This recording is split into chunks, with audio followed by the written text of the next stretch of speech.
I know a lot of people that hate the welfare system, as far as food stamps and the cash checks that some people get.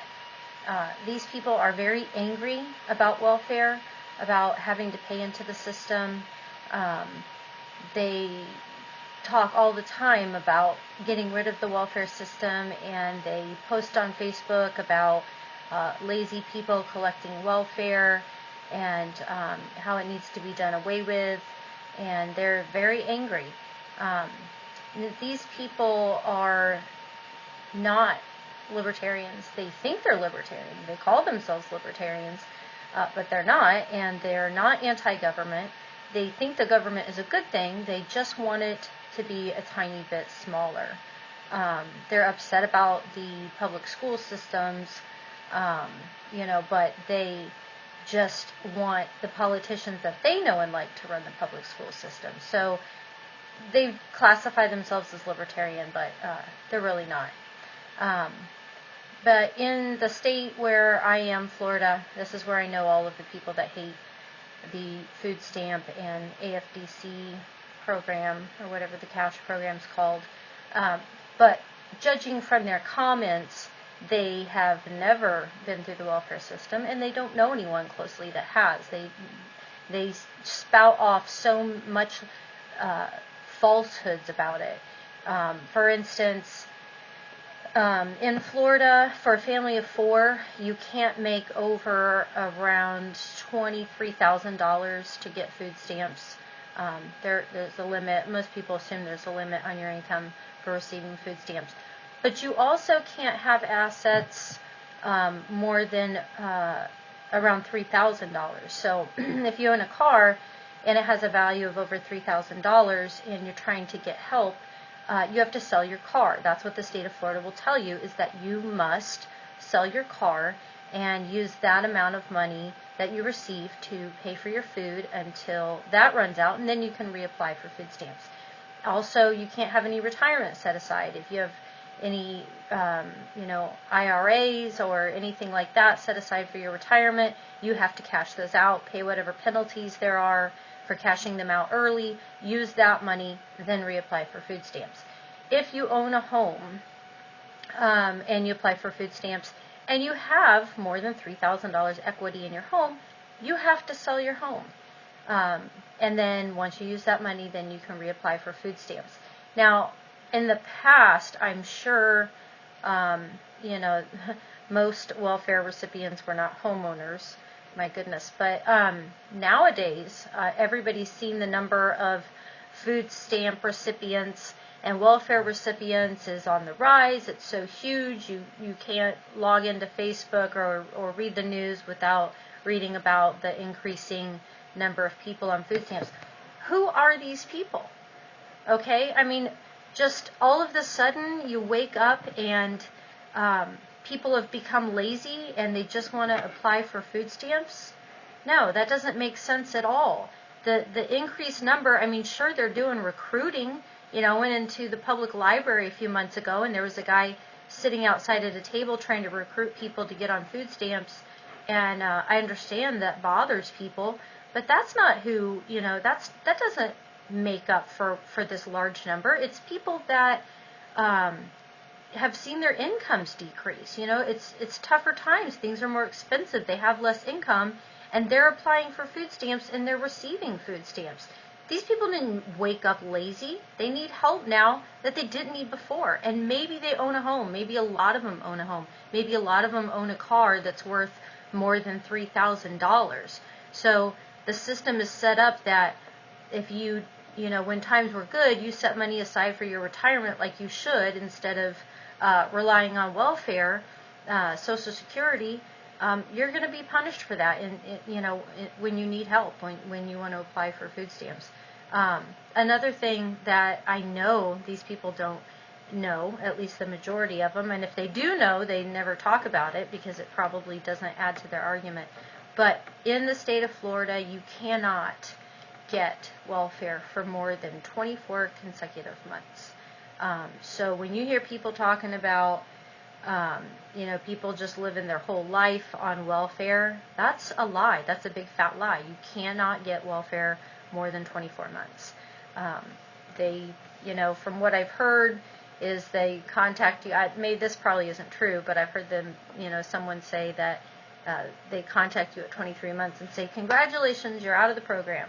You have one more month. Whether or not they do that, I don't know, but definitely you can't get it for more than 24 months.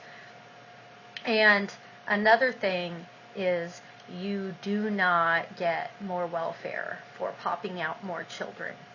The state of Florida has a cap on welfare that is, I believe, $330 a month. So if you have 3 children, you get that amount. If you have 4 children, you get that amount. Doesn't matter, okay? You're not being rewarded for having more children. Food stamps is different.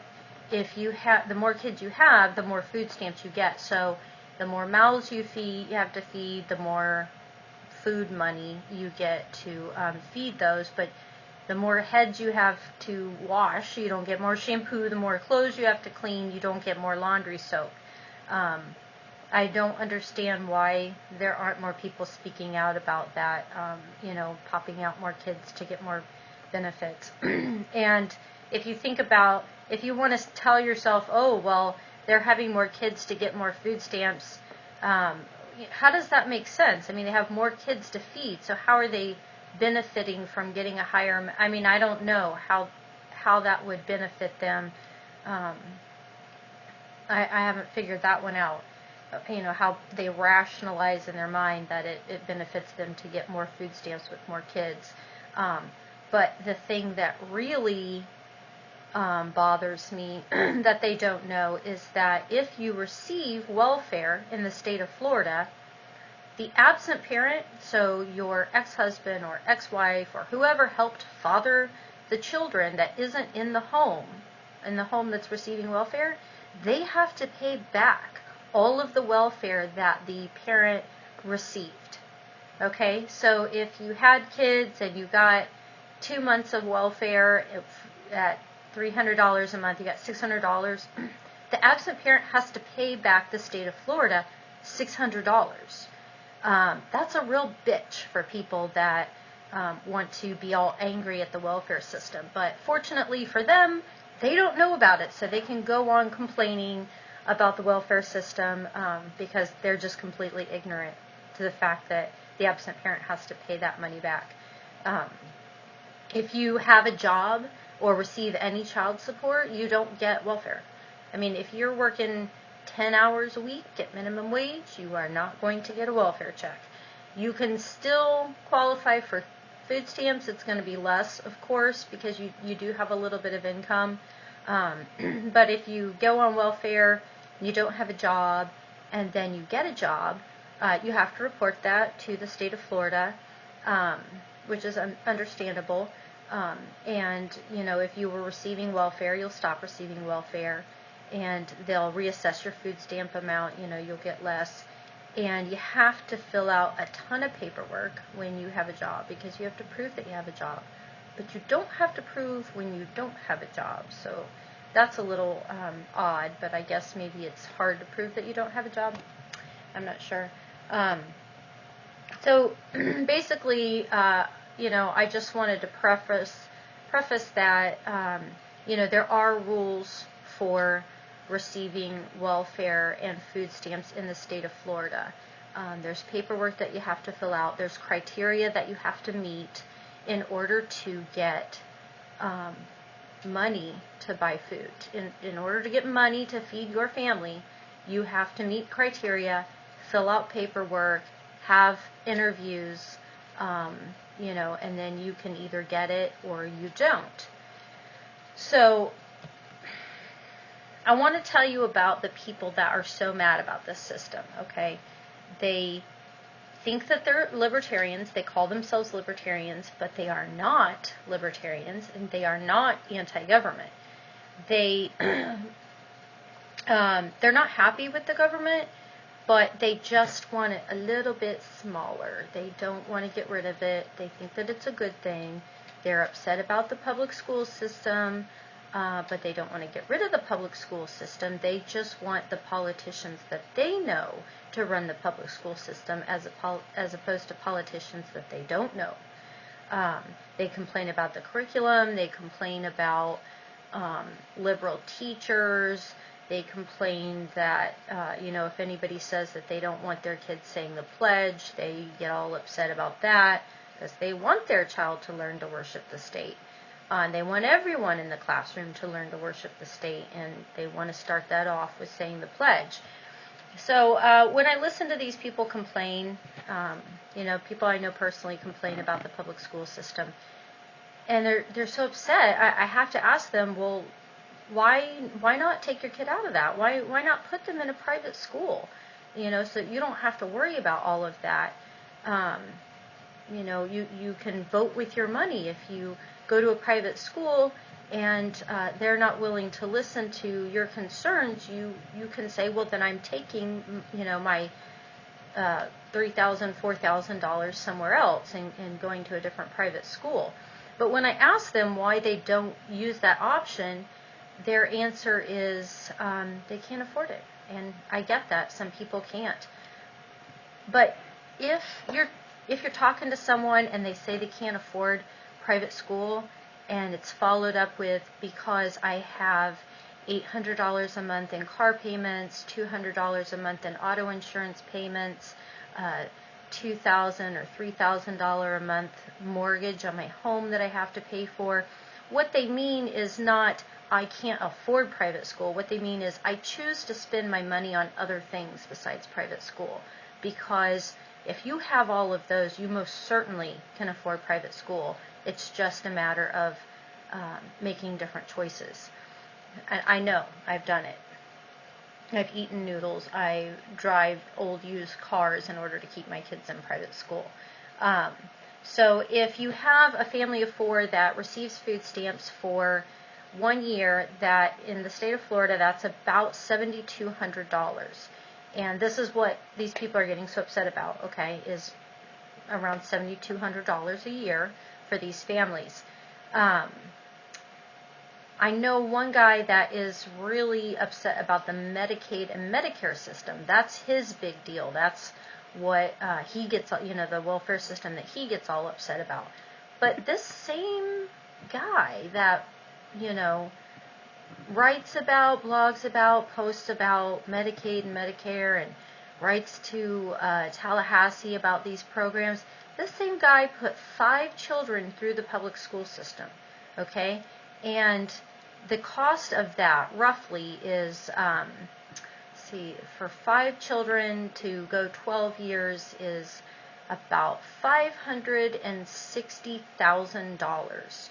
That's what it costs to educate his 5 children in the public school system. So I know that he pays property taxes, and that's how Florida does their public education funding.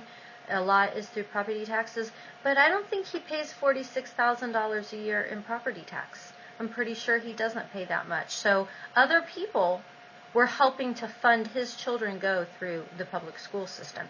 Yet he's angry at Medicaid and Medicare and people that need or want, whatever you want to say, people that are on food stamps, people that are on welfare.